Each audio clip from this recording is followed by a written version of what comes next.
મિત્રો, આપણે ઉઠી જશે જય શ્રી રામ. અને હવે આપણે આવી ગયો છે પાર્ટીનો ફોન.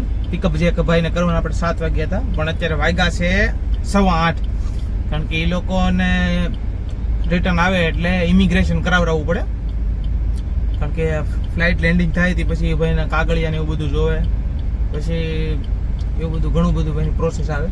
આપણે તો નથી જા, પણ એ બધા વાત કરતા હોય ને આવતા હોય એટલે તો એ બધું હવે એનું થઈ ગયું છે, પતી ગયું છે. કારણ કે થાય જ, કારણ કે ગમે બહારથી આવતા હોય ને એનું ઇમિગ્રેશન થાય એટલે કલાક 1.5 કલાક તો થાય. એટલે 8:15 થયા છે ત્યારે એ ભાઈને આપણે પિકઅપ કરવા જઈએ છીએ. આપણે મસ્ત આવીને હોઈ ગયા હતા, હવે આપણે જઈએ છીએ ભાઈને પિકઅપ કરવા એરપોર્ટ. તો આપણે પિકઅપ કરીને આપણે આવી જશે ભાઈ, પિકઅપ થઈ જાય. પાર્કિંગ છે અને આ ભૂમિતભાઈ આપણે આવી જશે ત્યારે. ચાલો આપણે પિકઅપ કરી નાખ્યા, આપણે ડાયરેક્ટ નીકળીશ બહાર, બરોબર ને? હાલ માણસ બિચારા જેન્યુન માણસ છે યાર. થઈ જશે હોટલમાં, ફ્રેશ થઈ જશે. અને આ મિત્ર આપણે હારે બેસી જાય આપણે નાસ્તો કરવા. અને આપણે ઓર્ડર કર્યો છે ફાફડા ને ચા. ફાફડા ને ચા આપણે દેશી ગુજરાતીમાં બનાવી છે, કારણ કે આપણે બહારથી જે લોકો આવતા ગુજરાતી હોય ને, અને આ હોટલમાં જ લાવી. આપણે જય જલારામ કાઠિયાવાડી છે, મુંબઈથી એક સાઈડ બહાર નીકળો ને એટલે ત્યાં જ આવી જાય છે. એટલે ખાસ કરીને તમે અત્યારે આવતા હોય કોઈ અહીંયા તો હોટલની મુલાકાત લેજો.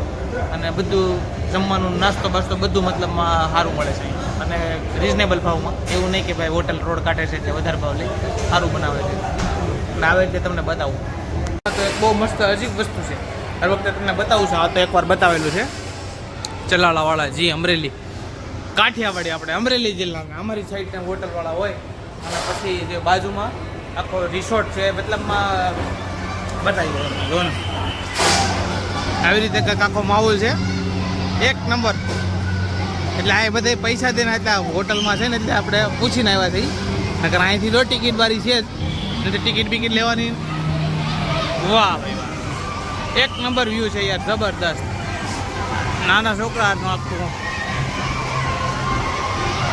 ટ્રેન. બાકી એક નંબર. હોડીમાં જવું આપણે ડાયરેક્ટ વિદેશ. વાહ ભાઈ વાહ, વાહ વાહ, એક નંબર છે બધું. જો ભાઈ વોટર પાર્ક છે, વોટર પાર્ક, નાના છોકરાઓ માટેનું વોટર પાર્ક. આયરું રકેબી જેવું આખું. આથી સ્લાઇડ છે.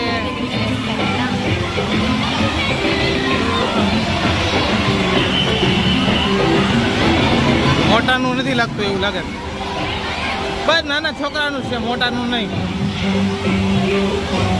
પણ છે મોટું વોટર પાર્ક આખું.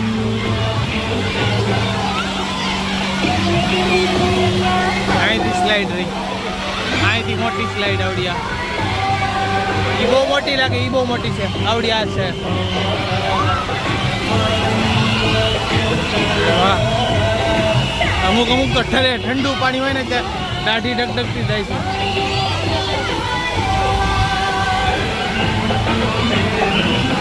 વાહ વાહ, એક નંબર છે બધું. જો યાર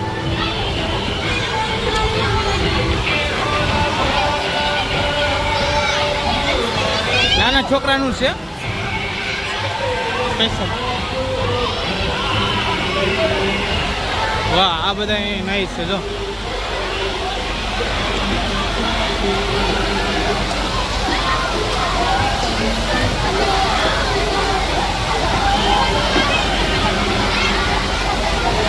છે ને, બાકી જબરદસ્ત. એક સાઈડ હોટલની બાજુમાં જ છે, મસ્ત છે યાર. આ બધું આવો તો ક્યારેક આ લોકોની મુલાકાત લેજો. એક નંબર છે બધું, સર્વિસ બધું. અને આ બધા સ્કૂલના ગેસ પુરાઈ લીધો, પણ આપણી પાસે રોકડા પૈસા નહોતા. અને ઓનલાઈન સિસ્ટમ થોડીક બંધ થઈ ગઈ હતી, કારણ કે 20 જણાને થઈ ગયા શેર પૈસા. એટલે પછી ના પાડવા મને 24 કલાક પછી એમાં થોડુંક કામકાજ અટવાઈ ગયું. પછી શેઠ પાસે ટ્રાન્સફર મરાવ્યો આપણે પૈસા. અત્યારે તો જે આપણી ભાઈ હારે છે એ ભાઈ પાસે કે આપણી ઇન્ડિયન કરન્સી કાંઈ છે નહીં, એટલે બે જગ્યાએ અટવાઈ જાય સાવ, પૈસા વગરના હાવ. જો આવું હતા થાય ક્યારેક એટલે પૈસા તો થોડાક રોકડા હારે રાખવા પડે. પણ અમારે હું 2-3 ટ્રીપ જાઉં છું, પણ મારે ઓનલાઈન જ પૈસા આવે છે બધાય.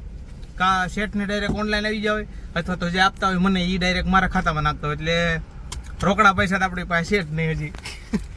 અટવાઈ ગયું કામ કરતા. હાલો અત્યારે આપણે પહોંચી જશે તલવાડા અને હવે આપણે અહીં જાય છે સીધા વાપી. વાપી છે અહીંથી હવે સમથિંગ 20-25 કિલોમીટર છે. આ ભાઈને થોડુંક કામ છે વાપી, 10 મિનિટ ત્યાં ખોટી થવાનું છે, પછી ડાયરેક્ટ નવસારી. તો આપણે પહેલાં વહી જઈએ વાપી, ત્યાં જઈને ભેગા થઈ આ ભાઈને કોકને મળવાનું છે. એટલે હાલો પછી નવસારી. અને આ ભાઈ એના પપ્પાને અને મમ્મીને 2 વર્ષ પછી મળ્યા છે, ખુશ છે બહુ. હાલો આ ભાઈને હવે આપણે ઉતારીને પછી આપણે જઈએ સુરત. હવે થોડીક દૂર આવીને આપણે પાછા ઊભા રહી ગયા છીએ અહીંયા, કારણ કે અહીં કંઈક કામકાજ ચાલે છે. અહીં જોવો તમે, આ તમને દેખાય દોરડું, તમને આવું બતાવશે. આ દોરડું અહીં બાંધેલું છે અને અહીંયા છે પાછળ જેસીબી. તો જેસીબી ને આ કંઈક ઝાડવાનું પ્લાનિંગ કરે છે, પસાડવાનું. માણસો બધા વૃક્ષો વાવે છે ને આ બધા પાડે છે અહીંયા. હવે કોને ખબર હું નડતું હોય છે, કંઈક મકાનમાં કંઈક નડતું હોય છે, અથવા તો નારિયેળ કોઈકના માથા ઉપર પડતું હોય તો એટલે કરતા છે. હું જોવી કેટલીક વાર લાગે છે. બાકી આપણો વિડીયો અહીંયા આપણે પૂરો કરવી છે. અને ચેનલને લાઈક કરજો, કોમેન્ટ કરજો, સબસ્ક્રાઈબ કરવાનું ભૂલતા નહીં. એટલે આ તો સબસ્ક્રાઈબ કરવું હોય તો નકર એને કાંઈ પૈસા દેવા ન પડે, તો કરી નાખજો. બરોબર છે? આપણે ચાલે કે આપણે નેક્સ્ટ વ્લોગમાં મળશું પાછા. ચાલે કે બધાને જય સિયારામ.